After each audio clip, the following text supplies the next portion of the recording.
internship or work opportunity available, that was the fallback I mentioned, volunteering. So volunteering at a fixed location like a food shelter, community library, will help you get those references and build your character and brand. After you've identified and acquired any of those previous experiences I mentioned, it's key to quantify your work as much as you can. Did you work on an SEO project? Okay, what was the percent increase in SEO? Did you work in sales? What was your volume, either in products sold or revenue generated? Ensure, though, that you can share the numbers, that it's not proprietary information, and rather than just explaining what you did, try to explain how it impacted the business. Did you increase profits? By what amount? Or what percentage? Did you increase productivity? Maybe you were doing some automation work. How much time did you save the company? How much more did you accomplish in the same period as someone else would have? Was there an increase in customer or client satisfaction, percent increase, or simply a percent where you performed higher than peers? So a lot of these different ways that objectively with numbers, you can be showing your work and your good performance. Having those concrete numbers and examples is much more powerful than a generalized statement. Once you've appropriately considered your own experience, it's time to evaluate the experience and credibility of individuals and organizations outside of yourself. So, section number 3, we talked about getting your own experience, but the next thing you can do is using outside sources to your advantage. So what I mean there is beyond your personal work or academic experience, there exists a large network of standard bodies and individuals that you can leverage when you look to finalize and send out your resume. So let's first start talking about these standardized bodies or industry organizations. These organizations will prove your expertise or relevance to an employer through the concept of industry standard certifications. So certifications can be taken online or in classrooms. They require little or no prerequisite experience beyond what you learned in your formal education. And there's generally 2 types of these certifications. Ones that are relevant to measuring your technical expertise around an immediate task, and ones that dictate the process and industry terms that you're going to have to follow during work completion. So a couple examples of each. Role or product-specific certification could be a nurse getting an ACLS or PALS. It could be a network engineer getting a CCNA certified, or a developer getting Oracle Java SE certified. Now, industry standard certification examples could be an IT technician getting an ITIL certification, quality manager getting a Six Sigma certification, process owner getting a Scrum certification.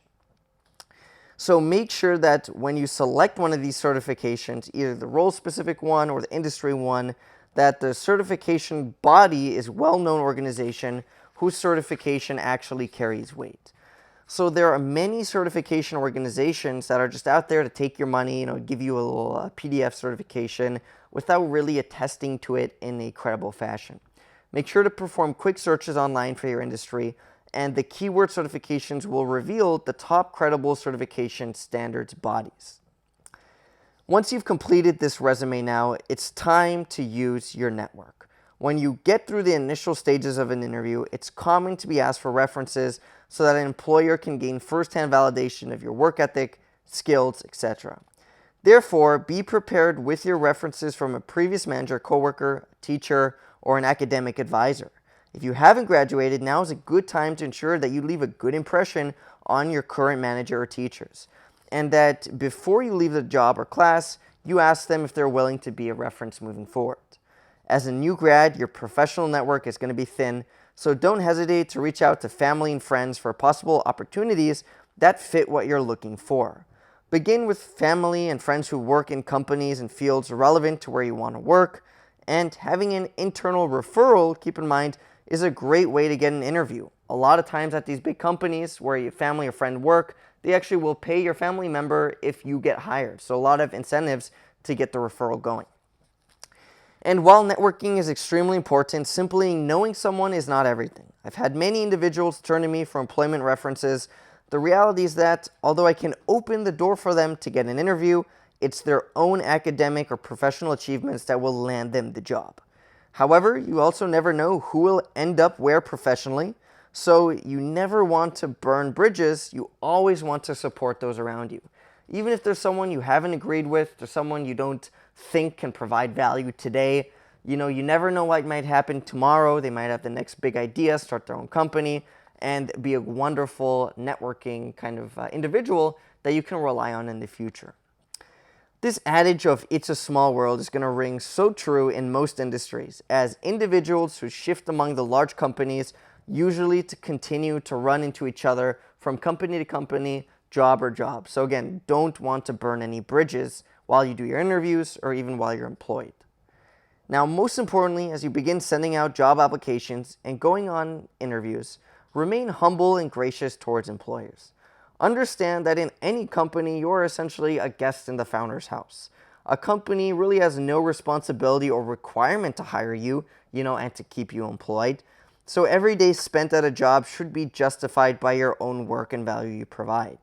Realize that, just objectively speaking, if we look at the marketplace we live in, the capital structure, we as individuals, we're essentially a unit of labor, especially if we don't start our own companies. And as a result, we are in many cases replaceable. So it's going to be crucial to provide value to ensure your employer realizes you are not quickly replaceable and that you are a unique resource that they are incentivized and interested in keeping.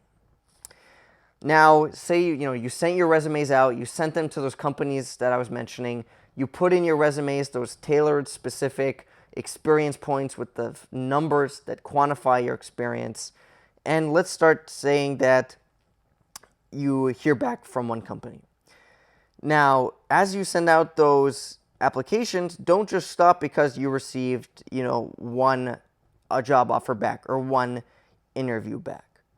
And also, don't make the mistake of setting a low starting salary, underpricing or underselling yourself. Doing so will definitely impact you negatively for years to come because most companies only allow a fixed percentage range of increase over your existing salary for the raises that they do during performance reviews. So if you start low, then your annual increased salary percentage is going to be fixed based on that initial anchor. If you start yourself a little higher, it's again going to repay itself over and over again year over year in more of your favor. So always negotiate for as high of a salary that you can. And a key thing to doing so when you're first applying is not only having confidence, of course, in yourself and convincing your employer that you will work hard and provide strong returns on their investment in you, but also by interviewing with multiple companies. Because having multiple offers on the table allows you to negotiate that starting salary. It allows you to appear more valuable to your preferred employer as it indicates that another employer sees value in you.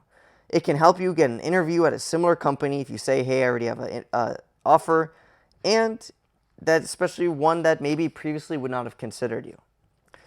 Finally, having multiple offers allows you to pick a job based on what's valuable to you. Company brand, location, job title, salary, etc. It lets you get a feel for a variety of physical office spaces, company cultures, potential coworkers, and all of them are factors that are important to consider while working. As stated, although they are not necessary, having multiple offers can be a key success factor. At the same time, if the position is highly contested and there are lots of applicants, it may be in your best interest to accept, a salary that is not as high as what you're hoping for, so you don't want to price yourself out of the position. And while accepting the first offer and conceding any, additional salary goals you may have had initially, while that's the safest route, I would say take the risk, because the worst action an employer usually takes to a counteroffer is a firm no. A lot of them actually expect a counteroffer and they will treat you more respectfully, seeing that, hey, you value yourself, you're worth that extra money. So I encourage all of you to read additional literature on the topic of salary negotiation, as I won't be covering the topic in extensive detail. While the aforementioned points are